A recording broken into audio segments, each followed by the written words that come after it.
बहुत सारे लोगों की डिमांड पे मैं ये वीडियो लेकर आया हूं। जो लोग उत्तराखंड असिस्टेंट पब्लिक प्रोसिक्यूटर का एग्जाम देने जा रहे हैं उन सभी लोगों के लिए सबसे बेस्ट वीडियो होगी। आप सभी लोगों से मैंने अपनी प्रीवियस वीडियो में पूछा था कि आप लोग एपीओ का जो उत्तराखंड का सिलेबस देखना चाहते हो, सिलेबस के बारे में पहचानना चाहते हो, प्री एग्जाम का, क्योंकि सबसे पहले आपको प्री एग्जाम देना पड़ेगा, फिर मेंस एग्जाम देना पड़ेगा, फिर इंटरव्यू देना पड़ेगा। एक असिस्टेंट पब्लिक प्रोसिक्यूटर का अपना जीवन भर के लिए, अपने नाम के लिए ऐसा टैग लगाने के लिए, सरकारी वकील बनने के लिए कोई आसान बात नहीं होती। लेकिन अगर आपने कर लिया सिलेबस को तो ये मुश्किल बात भी नहीं होती। तो इसीलिए मैं आपके सामने बिल्कुल क्लीन शब्दों में एक एक पॉइंट क्लियर करूंगा प्री के एग्जाम में कि 100 मार्क्स का आपको 200 मार्क्स का आपका प्री होगा, जिसमें 100 मार्क्स का आपका जीएस का पेपर आएगा, जिसको हम जीके बोलते हैं, जो दुनिया संसार की सारी बातें आपसे पूछी जाएंगी। दूसरा हमारे बात होती है लॉ का। लॉ का भी आपका 100 मार्क्स का लॉ का पेपर आएगा, लेकिन लॉ का पेपर कम है, लॉ का पेपर के जो वेटेज है वो कम है, तो उसमें आप फायदा उठा सकते हो। तो आइए इस वीडियो के अंदर मैं सारी की सारी आपको डिटेल्स बताऊंगा। असिस्टेंट पब्लिक प्रोसिक्यूटर जो उत्तराखंड में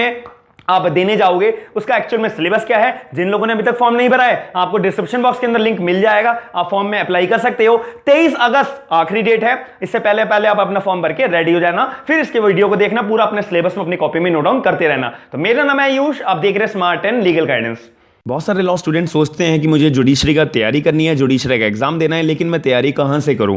तो अनअकैडमी यही परेशानी आप सभी लोगों के लिए दूर करने के लिए अनअकैडमी पे जुडिशरी के बेस्ट कोर्सेज लेकर आया है अभी तक के। इसके अंदर इंटरैक्टिव क्लासेस होती हैं, साथ ही में आपको स्पेशल क्लास फीचर्स के बारे में बता दूं कि आप जब लाइव क्लास ले रहे होंगे तो आपके पास सारे के सारे डाउट क्लियर करने के लिए भी आपके पास मौके होंगे। आप चैट बॉक्स पे सारे के सारे अपने डाउट्स क्लियर कर सकते हो। आपके पास पोल्स का फीचर भी होता है, रेज अ हैंड नया फीचर अनअकैडमी लेकर आया है, जहां पे अगर आपने प्लस कोर्सेज खरीद रखे हैं, आप प्लस सब्सक्राइबर हो और प्लस कोर्सेज ले रहे हो, तो आपके पास ऑडियो की मदद से अपने एजुकेटर के साथ में लाइव अपने सारे के सारे डाउट्स क्लियर करने का मौका मिलेगा। अगर आपको लगता है कि मेरी कभी क्लास मिस हो गई है, आप उसी पर्टिकुलर क्लास को दोबारा देख सकते हो, 3 बार देख सकते हो, अनलिमिटेड टाइम देख सकते हो। आप रिकॉर्डेड क्लासेस के तौर पे लेक्चर्स जो हैं, लेक्चर के नोट्स जो हैं आपको पीडीएफ फॉर्मेट में आराम से अवेलेबल हो जाते हैं। आप कभी भी पीडीएफ अपने लेक्चर के नोट्स को डाउनलोड करके दोबारा रीस्टडी कर सकते हो। आप क्लासेस को कहीं भी और कभी भी ले सकते हो। तो ऐसा मौका आपको बार बार नहीं मिलेगा। T20 की टेस्ट सीरीज भी अनअकैडमी की तरफ से चलाई जाती है फ्री ऑफ कॉस्ट। आप देख सकते हो every Monday, every Tuesday, every Wednesday, every Thursday और एवरी सैटरडे और संडे। प्लान्स आपकी स्क्रीन के ऊपर शो हो रहे हैं, 1 month, 3 month, 6 month, 12 month, 18 months और 24 मंथ्स। आप जो भी मन करना चाहे आप ले सकते हो। आपको हर एक प्लान पे SLG10 का कोड लगाने पे 10% का डिस्काउंट मिलेगा ही मिलेगा। ये अपॉर्चुनिटी आपको रोज रोज नहीं मिलेगी, आप इस मौके को फायदा जरूर उठाना। सबसे पहली बात आती है कि उत्तराखंड असिस्टेंट पब्लिक प्रोसिक्यूटर जो ऑफिसर होता है उसका सिलेबस क्या है एग्जाम के अंदर। मैंने अभी आपको बताया वीडियो के भी स्टार्टिंग में कि आपको 100 मार्क्स का जीएस का पेपर होगा, 100 मार्क्स का लॉ का। तो जीएस के सिलेबस की सबसे पहले मैं आपको बात करना चाहूंगा।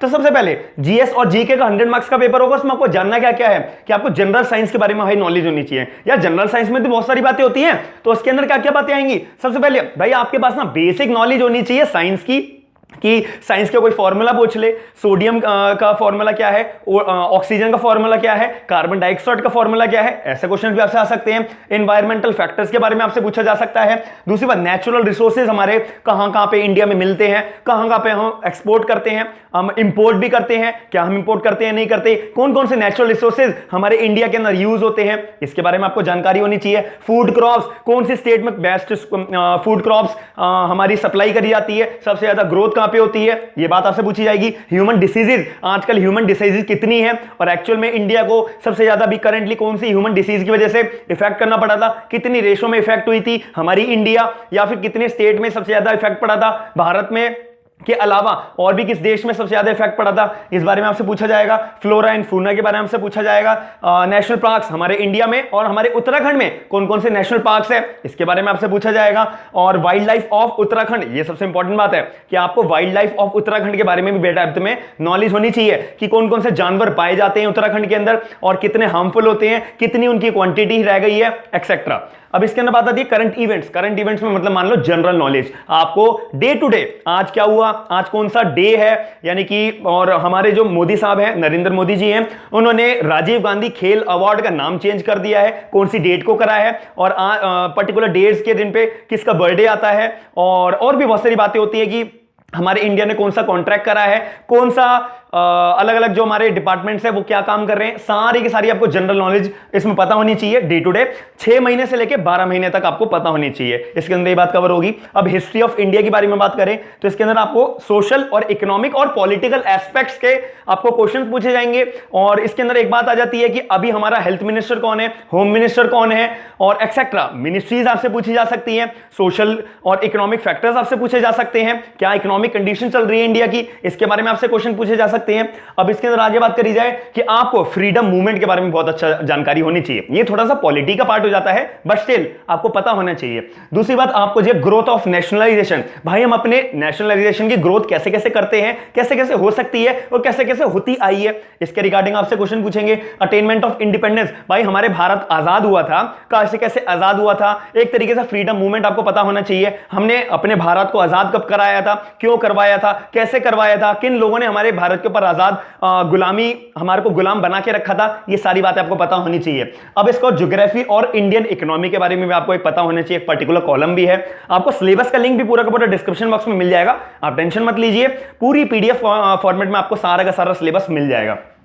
आपको जो है कल्चरल, ट्रेडिशनल और जो कल्चरल अलग अलग कल्चर्स है हमारे भारत के अंदर, लेकिन एक मेन बात यह है कि भाई उत्तराखंड के जो ट्राइब्स हैं वो क्या क्या कल्चर अपनाते हैं, इसके बारे में आपको डेप्थ में नॉलेज होनी चाहिए। क्योंकि उत्तराखंड में आप पेपर देने जा रहे हो, उन्हीं के कल्चर के बारे में, उन्हीं के वाइल्ड लाइफ के सेंचुरीज के बारे में आपको नहीं पता होगा तो सॉरी, आप गलत ट्रैक पे हो, आपको अपना ट्रैक चेंज करना चाहिए, तो ये बात आपको पता होनी चाहिए। दूसरी बात करी जाए पावर्स एंड फंक्शंस ऑफ पटवारीज, पटवारीज जो होते हैं हमारे उत्तराखंड के, उनके पास क्या क्या पावर्स हैं, उनके क्या क्या फंक्शंस हैं। तहसीलदार होते हैं, उनकी क्या क्या पावर्स हैं, उनके क्या क्या फंक्शंस हैं, इसके बारे में भी आपको पता होना चाहिए। और पंचायती राज सिस्टम तो भाई बहुत ज्यादा इंपॉर्टेंट है, ये तो हर एग्जाम में पूछा जाता है, इसके बारे में आपको पता होना चाहिए। वन पंचायती सिस्टम के बारे में भी आपको पता होना चाहिए। टाइप्स ऑफ फॉरेस्ट, फॉरेस्ट हमारे इंडिया के भी आपको पता होना चाहिए, पर्टिकुलर उत्तराखंड के भी आपको पता होना चाहिए। अब इसके अंदर मैं बात करूं कल्चरल फेस्टिवल, भाई उत्तराखंड में कौन कौन से ऐसे कल्चरल फेस्टिवल्स हैं जो ट्राइब्स के मुताबिक मनाए जाते हैं, जो और नॉर्मल जनरल पीपल्स होते हैं उनके मुताबिक मनाए जाते हैं उत्तराखंड के अंदर। इंडिया के अंदर भी आपको ओवरऑल पता होना चाहिए। और डांस फॉर्म्स भी आपको पता होने चाहिए कि उत्तराखंड में कौन सी डांस फॉर्म पॉपुलर है, या एक पर्टिकुलर डांस फॉर्म का भरतनाट्यम मान लो, उन्होंने पूछ लिया कि भरतनाट्यम जो डांस फॉर्म है ये कौन सी स्टेट से लाई गई है, कौन सी स्टेट में पॉपुलर है, ये आपको पता होना चाहिए। ऐसी उत्तराखंड की बहुत सारी है, आपको ये पता होना चाहिए। ग्लेशियर्स और माउंटेन्स हमारे इंडिया के अंदर कौन कौन से हैं, कहां पर है और क्या क्या इनका फंक्शनिंग होती है, ये सारे आपको पता होने चाहिए। क्या ये हमारे कुछ नेचुरल रिसोर्सेज के तौर पे भी काम आती है, नहीं आती, etcetera. Natural resources and natural climates के बारे में आपको पता होना चाहिए। और रिवर्स एंड लेक्स, उत्तराखंड के अंदर कौन कौन सी रिवर्स हैं, कौन कौन सी लेक्स हैं, इसके बारे में आपको बहुत ज्यादा अच्छे से जानकारी होनी चाहिए। अब इसके अंदर बात करें डैम्स, हमारे भारत के अंदर कितने डैम्स हैं, उत्तराखंड में कितने डैम्स हैं, और नेम आपको स्पेसिफिक पता होना चाहिए, कब कब रिवर फ्लो की वजह से कौन कौन सी रिवर्स के साथ में आपको डैम्स भी ऐड ऑन करने पड़ेंगे। अब इसके मैं बात करूं आखिरी बात कि पॉपुलर पर्सनैलिटीज भैया उत्तराखंड की कौन कौन सी थी, उनका क्या क्या रोल था, उनके पास क्या क्या पावर्स थी, क्या उन्होंने कोई भी पोजीशन होल्ड करके रखी हुई थी हमारे भारत के अंदर। और इसको थोड़ा सा लिंक कर देना आप इंडिपेंडेंस के टाइम पे भी कि वो जो पॉपुलर पर्सनैलिटीज हैं उनका कोई इंडिपेंडेंस में भी रोल था या नहीं था। ये पूरा ओवरऑल हो जाता है हमारा किसका, जीएस का पार्ट। जीएस का जो 100 नंबर का पेपर आएगा, हमारा प्री का पेपर आएगा, ये पूरा का पूरा आपको इसके अंदर इन्हीं चीज से पूछी जाएंगी, इससे बाहर कुछ भी नहीं पूछा जाएगा। अब मैं बात करता हूं आपसे लॉ के पोर्शन के ऊपर। लॉ का पेपर भी हमारा 100 मार्क्स का होगा, उसका भी अपना एक सिलेबस है, लेकिन थोड़ा सा कम है एज कंपेयर टू अगर हम पूरा का पूरा सिलेबस की बात करें तो उससे बहुत ही लिमिटेड सब्जेक्ट्स पूछे हैं। आपको बस आईपीसी के बारे में पता होना चाहिए, एविडेंस के बारे में पता होना चाहिए, सीआरपीसी के बारे में पता होना चाहिए, और उत्तराखंड पुलिस एक्ट के अंदर होना चाहिए। और इसके अंदर भी लिमिटेड पता होना चाहिए, जैसे कि अगर मैं आईपीसी की बात करूं तो आईपीसी आपका 35 मार्क्स का पूछा जाएगा। इसके अंदर आपको जनरल एक्सेप्शन के बारे में जो टॉपिक है हमारा आईपीसी के अंदर वो पता होना चाहिए, जॉइंट एंड कंस्ट्रक्टिव लायबिलिटी के बारे में आपको पता होना चाहिए, अबेटमेंट के बारे में पता होना चाहिए, क्रिमिनल कॉन्स्पिरेसी के बारे में पता होना चाहिए, ऑफेंसेस अगेंस्ट ट्रांक्विलिटी के बारे में पता होना चाहिए, ऑफेंसेस अगेंस्ट ह्यूमन बॉडी के बारे में, जैसे हमारा murder, culpable homicide, hurt, grievous hurt, और हमारा रॉन्गफुल रिस्ट्रेन, रॉन्गफुल कन्फाइनमेंट, और क्रिमिनल फोर्स, असॉल्ट, और इसके अंदर हमारा किडनैपिंग, एब्डक्शन, ये सारे के सारे टॉपिक्स पे आपका हाथ अच्छे खासा स्ट्रांग होना चाहिए। दूसरी बात इसके अंदर बात करें ऑफेंसेस अगेंस्ट वुमेन की, ऑफेंसेस अगेंस्ट वुमेन के अंदर भी अपने अपने क्लासिफिकेशन है, जैसे कि सेक्शुअल ऑफेंसेस हो गया, या ऑफेंसेस रिलेटेड टू मैरिज हो गया, क्रुएल्टी बाय हस्बैंड और देयर रिलेटिव्स हो गया, और हमारा outrage the modesty of a women के ऑफेंसेस हो गए, डाउरी डेथ हो गया। इसके बारे में आपको अच्छे खासे नॉलेज होनी चाहिए और अच्छा खासा आपका हाथ बैठा होना चाहिए कि आपके सामने कोई प्री का क्वेश्चन पूछे तो आपको 4 ऑप्शन में से एक ऑप्शन चूज करने का जजमेंट बहुत अच्छा खासा होना चाहिए आपका। अब इसके अंदर बात करें ऑफेंसेस अगेंस्ट बॉडी, जो हमारा सेक्शन 378 से लेके 462 तक कवर होता है, ये सारा का सारा आपको कवर हो जाता है, ये आपको अच्छा खासा पता होना चाहिए। इतना ही सिलेबस है हमारा आईपीसी के अंदर, 35 मार्क्स के अंदर पूछा जाएगा। अब दूसरी बात करी जाए एविडेंस एक्ट के अंदर, एविडेंस एक्ट हमारा 25 मार्क्स में पूछा जाएगा। एविडेंस एक्ट में आपको क्या क्या पता होना चाहिए? रिलेवेंसी ऑफ फैक्ट्स के बारे में आपको अच्छी खासी नॉलेज होनी चाहिए।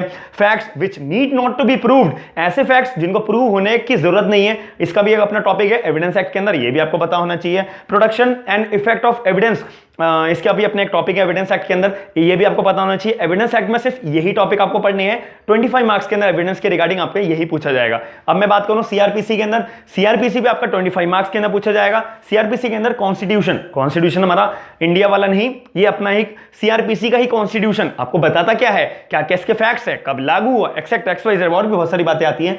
Powers and functions of criminal courts, ये भी आपको पता होना चाहिए। अरेस्ट का एक अपना टॉपिक है, ये भी आपको पता होना चाहिए। पावर टू कंपेल का भी अपना एक टॉपिक है, ये भी आपको पता होना चाहिए। अपीयरेंस ऑफ पर्सन अपना एक पर्टिकुलर टॉपिक है, ये भी आपको पता होना चाहिए। Maintenance of police public orders, ये भी आपको पता होना चाहिए। प्रोसीडिंग्स बिफोर मैजिस्ट्रेट, आपको पूरा का पूरा फॉर्मेट अच्छा खासा पता होना चाहिए, ये भी हमारे को सीआरपीसी में डिफाइन करा हुआ है। फ्रेमिंग ऑफ चार्ज के बारे में, ट्रायल ऑफ केसेस के बारे में, जजमेंट, बेल एंड बॉन्ड्स के बारे में, और हमारा रेफरेंस, रिव्यू, अपील, ये भी आपको पता होना चाहिए। एक अच्छी बात ये है कि आपसे सीपीसी नहीं पूछ रहे हैं, क्योंकि अगर सीपीसी और सीआरपीसी, एविडेंस, कॉन्स्टिट्यूशन ये सब पूछते हैं तो लॉ का जो हमारा पोर्शन है वो बहुत ज्यादा बढ़ जाता है। अब आखिरी हमारा एक्ट जो आता है उत्तराखंड पुलिस एक्ट 2007 वाला, ये भी आपसे 15 मार्क्स का पूछा जाएगा, और 35, 25, 25, 15 इन सबको टोटल करें तो हमारा 100 मार्क्स का पेपर तैयार हो जाता है। अब अगर मैं उत्तराखंड पुलिस एक्ट 2007 वाले की बात करूं, इसके अंदर भी अलग अलग पॉइंट्स हैं, पावर्स और फंक्शंस क्या क्या होती हैं, साथ ही में ड्यूटीज क्या क्या होती हैं पुलिस ऑफिसर्स की, जो हमारे को उत्तराखंड पुलिस एक्ट बताता है, ये आपको पता होना चाहिए।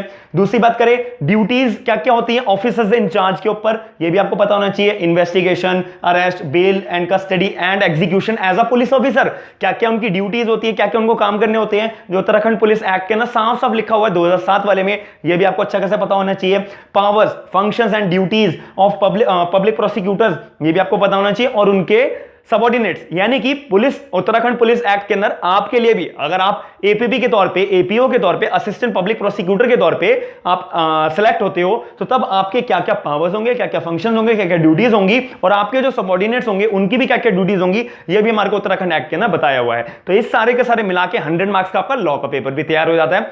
100 मार्क्स का आपका हमने क्या जीएसजी के अभी वीडियो के अंदर समझा है, और 100 मार्क्स का आपका लॉ का पेपर, इन दोनों को मिलाएंगे तो आपका प्री बन जाएगा 200 मार्क्स का। अभी आपके ऊपर डिपेंड करता है कि आपकी तैयारी के ऊपर डिपेंड करता है, आपके मेंटल और फिजिकल स्टेबिलिटी के ऊपर डिपेंड करता है कि आप कितने टाइम में अपना सिलेबस को पूरा करते हो, अपने आप को रेडी करते हो, एक्चुअल में एट द एंड आप एग्जाम देने के लिए जाकर अपना एपीपी का प्री की स्टेज क्लियर कर लेते हो। ऐसे अगर आप मेंस की वीडियो चाहते हो तो मुझे कमेंट सेक्शन में बताइएगा, आपको क्लियर हुआ है सारे फैक्ट्स, आप मुझे कमेंट सेक्शन में बताइएगा। वीडियो को लाइक जरूर करिएगा, अपने करीबी दोस्तों को वीडियो को शेयर करके मुझे सपोर्ट जरूर करना। आपका कोई भी डाउट हो मुझे कमेंट सेक्शन में बताना। बाकी पूरा का पूरा सिलेबस का लिंक आपको डिस्क्रिप्शन बॉक्स के अंदर मिल जाएगा।